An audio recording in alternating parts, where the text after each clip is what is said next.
Hello, everybody, and welcome to an emergency podcast, a true emergency podcast. Not just Happy New Year, but a real nuts and bolts addition to the Eagles roster. The Eagles have finally addressed linebacker in free agency by way of a name you are familiar with, a name that comes with some bad opinions from the made-up grading community. A name that is on the outs in his former place, but a former top 5 pick. You can rest assured that Zach Berman loved him coming out. Devin White is a Philadelphia Eagle, Zach, on a 1-year deal, reportedly worth up to, doing a lot of work, $7.5 million, which would represent the Eagles' biggest investment in a linebacker in quite some time. Probably more likely it's a little bit lower, and it comes between the Kaiser, White, Nigel Bradham range. How you feeling about it, Zach? How you doing? What's going on?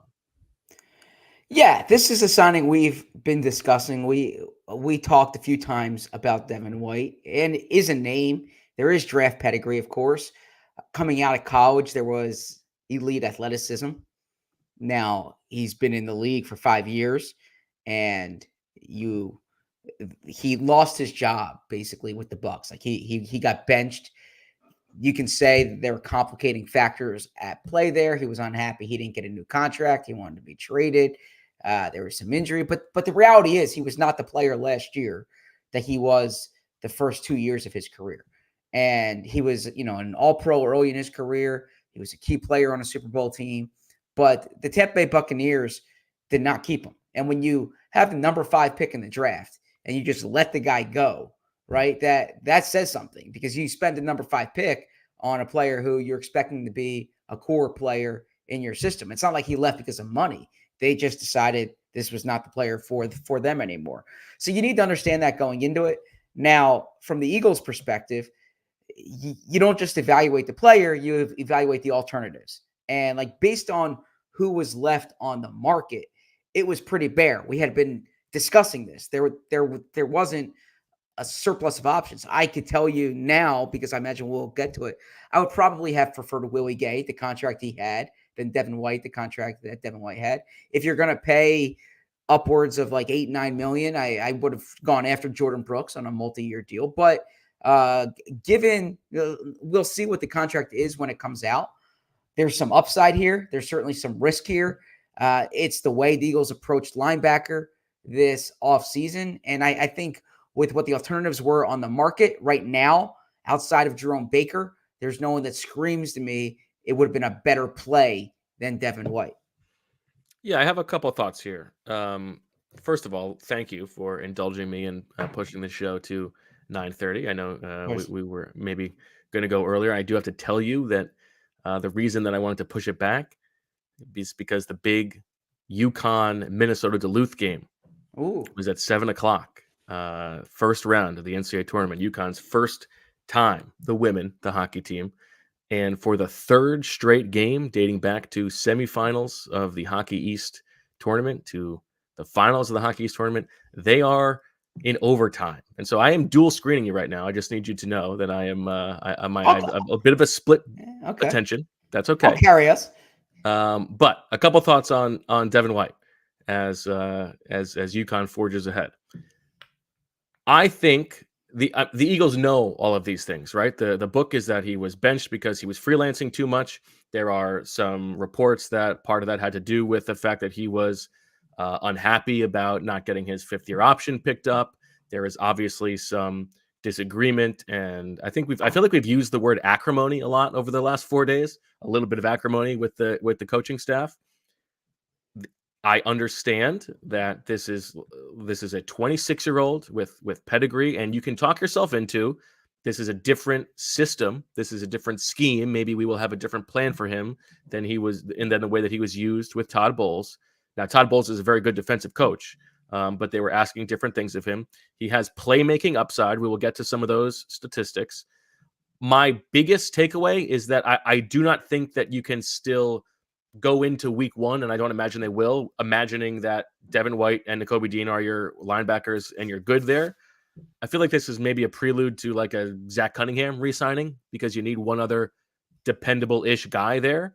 But I actually, like, given the options, I don't mind this. And I know that there is downside that he's going to be lost, but the way that I think about defense these days, where you're trying to just like force turnovers and you're looking for guys who can make big plays, Devin White can do that. He's going to frustrate you. You're going to be shaking your head and screaming at the TV sometimes, but he has playmaking upside that I think in the middle of this defense they can use. Yeah, good points, and I think that's awesome about your sister, right? It's cool you're watching it. That relationship's really cool to see. I want to just give a quick like fact correction. I don't mean to like get us off. Of course, they did pick up his 5th-year option. He wanted a new contract. I'm sorry. Yeah, I appreciate you correcting that. Yeah. And so it's the fact. So I bring that up because the fact that they picked up his 5th-year option shows you that like they didn't view him as what he ended up when they did it. Yeah, he was a second-team All-Pro in 2020 Exactly. and a Pro Bowler in 2021. Yeah, he has had stretches of high-level play. This is not a guy this is not Devin Bush, for instance. Exactly. This is a guy who has been an impact player.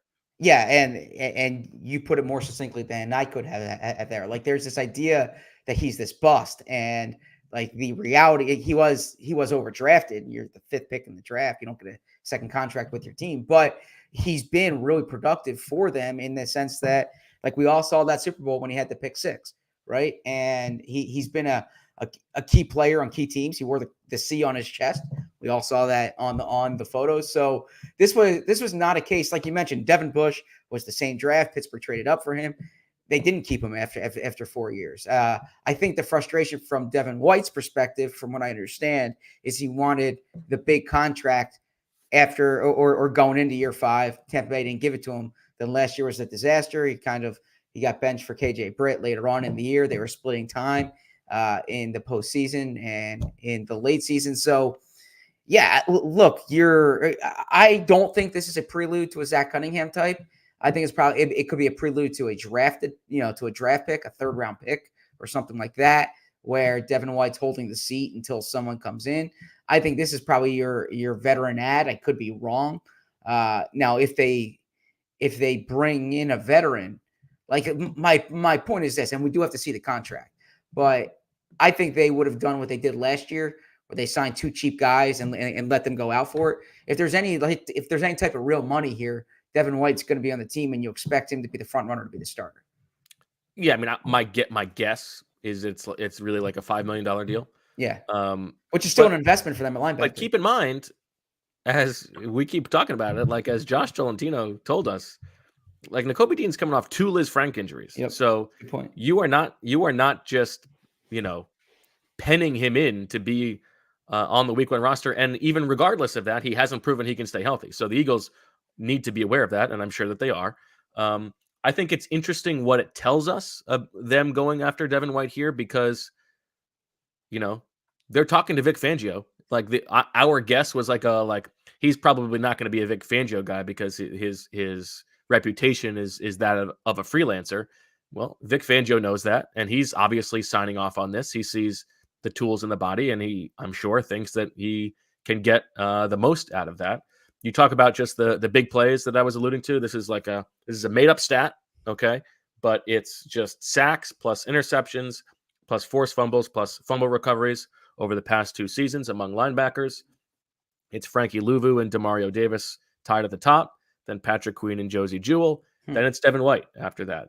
He had 8 sacks. Now that is doing a lot of the heavy lifting here, and it's hard to divorce that from the way that he was used by Todd Bowles, because Todd Bowles is so good at designing blitzes. But keeping that in mind, of all the pass rushers over the past 2 seasons who have had at least 200 pass rush snaps, Devin White has the 2nd best rate of quarterback hits behind Patrick Queen. Now, those blitzing linebackers are going to do a lot of work there, but he is good at that. It's not a thing he's going to be asked to do a ton under Vic Fangio, but it sort of just speaks to, I don't want to go shark in the water too much, but this is a guy who has call it like heat-seeking missile capabilities, if you want to get really aggressive. No, that's a good point, and I I'm not totally on board with you as far as like the only thing that matters on defense is forcing turnovers. And Yeah, that, that's overstating it for yeah, sure. but it is a big part of it, and you do want like playmaking chops. And there's two ways you can go a linebacker. You can go with the guy who might be out of position, might give up that touchdown to Najee Harris, but then he could also have the pick six on Trevor Lawrence like he had this year, right? Or you could go with the guy who's like always in the right place at the right time, but doesn't necessarily have the athleticism that you need, or the skill that you need to make the exceptional play, right? So and the way And in I a see this, perfect world, you probably yeah, want one of both on the field, right? sure, that's a good point. And in theory, Nakobe Dean is supposed to be the former, right? He's supposed to be the guy who is always where he's supposed to be, and maybe Devin White can be the one who's bringing a little variability and volatility to the defense. That's a good point. And your point about Vic Fangio is correct. Now, I do think there's a component here where like you're in a fantasy baseball auction, and it's like it's a middle round. You have more money than you anticipated. The board is, players are coming off the board, and you're like, well, here's Eloy Jimenez, who was once good, and it was a former top prospect. I can talk myself into him having that rebound year, right? And if you don't spend the money on him, who are you going to spend it on? And that's kind of where the Eagles are at linebacker here. I'm not saying that they, that they missed out on guys that they were going after, but you could just tell by what their depth chart was. They needed linebacker help, right? Linebackers were getting multi-year deals at decent money. And the Eagles are in a situation here where you're 4 days in, they need a linebacker. Who are you going to go with? And of the players who are available on the board right now, we mentioned Jerome Baker. Outside of Jerome Baker, I don't know if there's anyone who I'm like, I definitively want that guy over Devin White. Yeah, now we've talked a lot about Jerome Baker, and as much as we thought the profile made a lot of sense, and he won Quackatology, he is coming off an injury that really basically led to the Dolphins releasing him. So Yeah. that is a significant concern. Whereas, say what you will about Devin White, he has been very dependable health wise over the course of his career. He missed 3 games this year. That was the first time he's ever missed. That's not true. He missed 3 games as a rookie too, but he has only missed 3 games over the past 3 years, and then 4 games total the first 2 seasons. So mostly dependable. Now he is a little bit undersized, right, for the position, and so to have him and Nakobe Dean on the field together in the middle of the field is maybe a little bit light in the box. But I think it probably means that they're not going to make any trade of significance for a linebacker, right? Sure. I would imagine they're going to add somebody else who can add to the depth at some point. That might not even be until after the draft. They wait and see how the draft goes. But it's interesting, like you said, in like, do we think that they had a different target and missed out? Do we think that they thought that the market was not going to move as quickly as it did and were left with with a seat and only one guy left? We'll have to do a little bit more reporting and digging on that. It's not like they went out and signed and targeted Devin White on day one. Maybe it's the case where they were waiting for, Devin White to realize that his market was not as strong as it was. That's probably why it's only a 1-year deal. You would imagine he is viewing this as an opportunity to rebuild his value and get a multi-year deal, like we heard from Zach Bond today. But I think it's noteworthy that it is the level of investment it is, just considering Howie Roseman's, past. That's true. They could have gone complete bargain basement. They did not do that. They didn't go with the 3-year, $27 million deals or something of that nature. So they're kind of in between there. But this does represent an investment in linebacker, probably comparable to not totally, but similar, a little more to the Kaiser White one a few years ago, right? Kaiser White, I think, was $2.5 million. So this is obviously more than that. But Kaiser White was a player who, had experience, have fallen out of favor. Now Devin White's more accomplished. I do want to read to you. I always like to go back and look at the Dane Brugler draft analysis, like the 1-sentence skinny that he has at the summary, and kind of see how it materializes. And what's interesting is this could be an evaluation that you give right now, 5 years later, which shows that Dane's good at his job, and also kind of shows the type of player Devin White is. I'm going to read this quote. Overall, White's tape doesn't show the same level of instincts or discipline as current Bears linebacker Roquan Smith, but his play speed and relentless nature are off the charts, projecting as an NFL starter similar to Gerard Davis. Now, Gerard Davis wasn't particularly good, but the point being that, the instincts and the discipline weren't what you're looking for, but like the athleticism and the playmaking ability, that's present. And that was the case at LSU. He was a Bucs Award winner. He was a consensus All-American. He was able to get to the quarterback. He got his hands on passes. So again, there is upside here.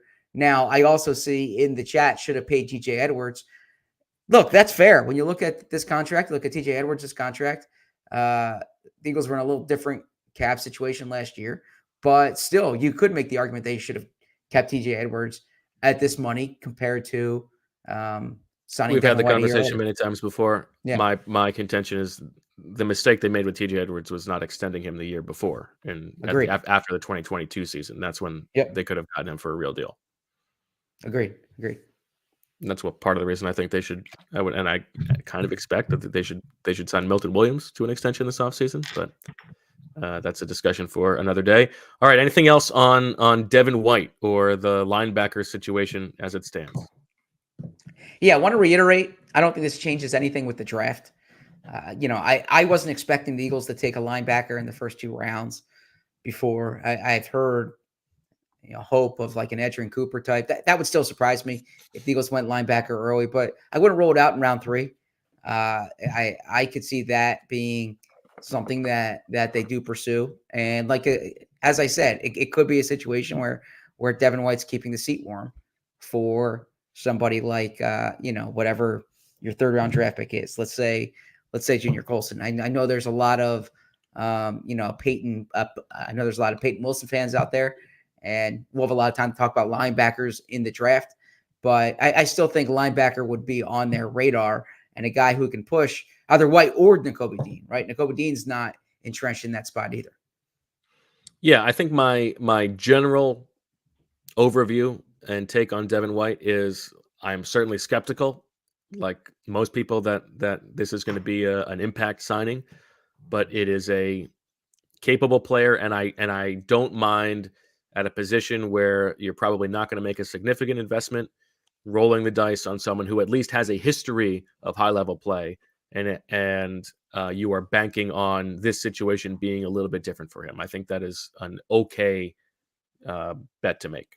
Yeah, and the age profile is what you like, and the injury history is not significant. So if I heard someone say once that he was shot. I don't know if that's the case. Like, it could have just been a bad situation last year all around. He was unhappy, got hurt early on, and just didn't work out.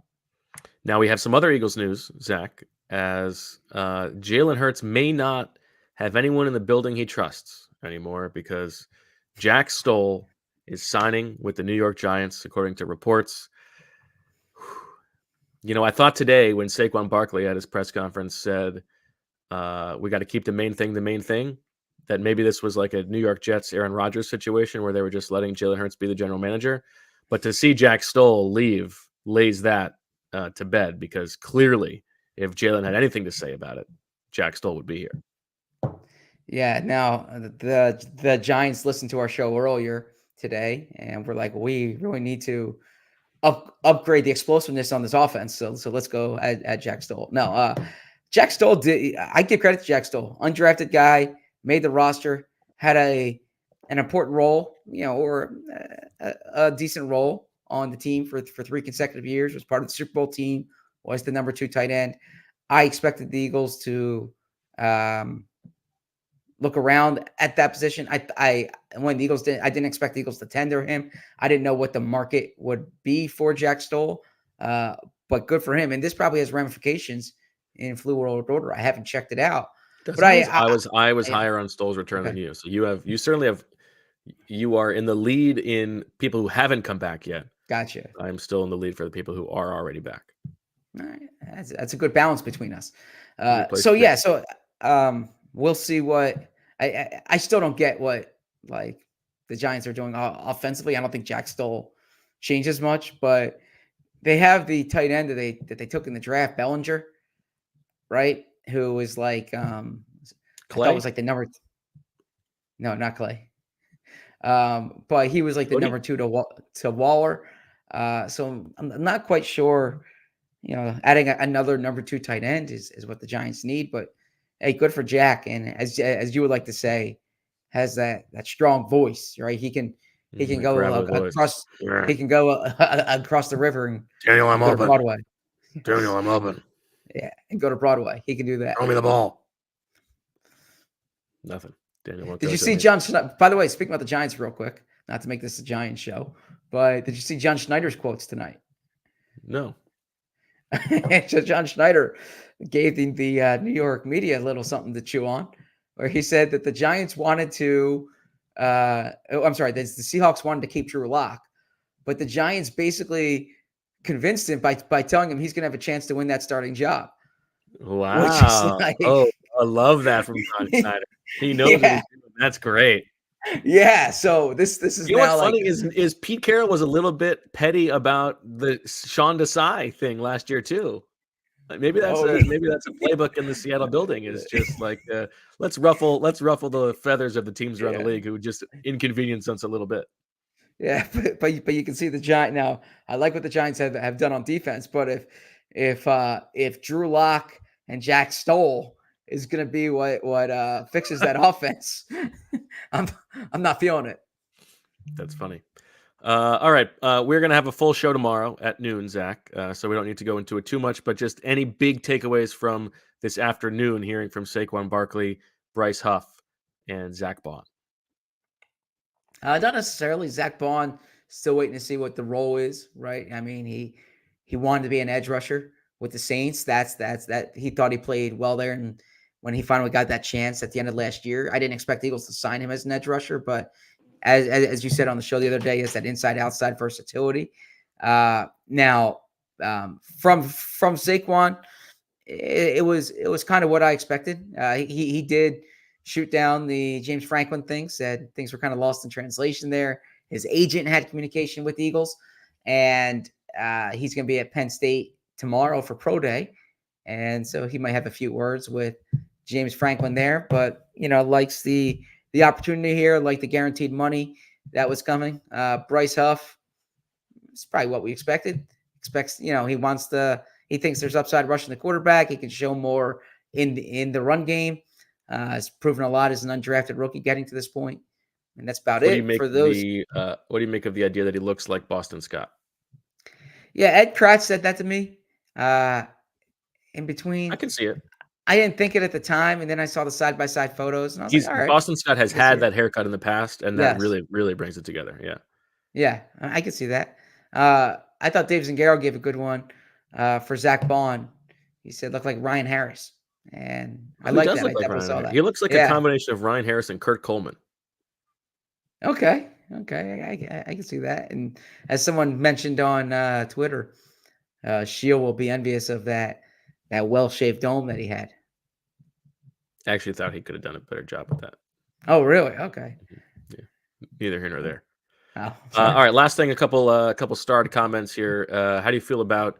Are you concerned about Devin White's coverage skills? PFF says he is at the bottom of this category. I'll defer to you on the PFF evaluation. I mean, I'm concerned about his coverage skills in general, but not because of PFF. And we can talk about PFF is reflecting a general truth a lot of the time, but they have no idea what those players are being asked to do. I would not trust those grades really in any way. Yeah, I think that the one thing you could say about Devin White is that there's enough film on him, right? Like he started 70 plus games in this league. So it's not as if you're going to scratch something that wasn't there. What you hope is that you can put him in a position that he wasn't in. It's a different scheme, different players around him, and you kind of put him in a different position. But if you didn't think that he could cover before or cover well, It's not as if he's going to start to learn how to cover now per se. It's the way you use him is the critical component. Okay. The other starred one is any chance still on Jeremiah Trotter Jr., Zach? Oh, sure. Yeah, I said earlier, 3rd round. I can still see them going linebacker 3rd round. That could be the area where Trot Jr. goes. I'm not sure the Eagles go in that Trot Jr. direction. One thing the Eagles are probably thinking about with Jeremiah Trotter Jr., independent of the player evaluation, is like, as cool of a storyline that is for like Philly fans, that's also an enormous burden on him too, right? Like the expectation is that he looks like Jeremiah Trotter. And so the Eagles need to be really convinced. Like if he's just like a solid, 3rd round pick who comes, like it's never living up to what those expectations are. So you can't make a decision based on that, but I think the Jeremiah Trotter thing's nuanced in part because of that. Bad situation. Minnesota Duluth did something. A couple big shots, but big saves by Tia Chan. We're still in it. Good for Tia. 3:12, 3:14 left in overtime. Still knotted up at 0-0. Okay.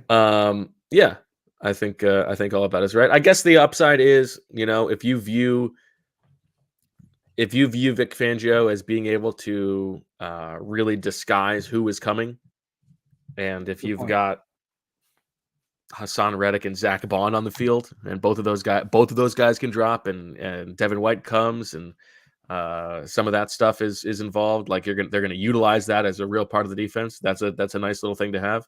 And I don't know. I mean, the guy, I'm willing to buy that he can be better here than he was last year. I think that is a fine bet to make.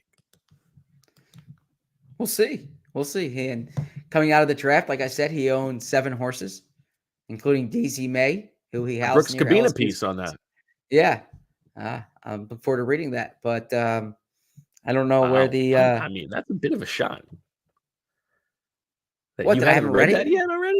I think you read everything. I'm looking forward to reading. I have it starred. I'm going to go back and I'm going to go and read it. It was in The Advocate, I believe, which I wasn't reading much of that coverage then, but I'm looking forward to going back and reading it for sure. Okay. All right. Well, that'll do it for the emergency pod. Thank you to Julia, who was doing a little Michael Jordan flu game going on, really fighting through it. We appreciate that. We thank you, Zach. Thanks to everybody for tuning in live and watching, and all of you who are listening later. We are back tomorrow at noon to talk a little more Devin White, a little bit of what else is going on with the Eagles, what moves are potentially left to make. We look forward to it all. And as always, we love you. We all silly like the mayor.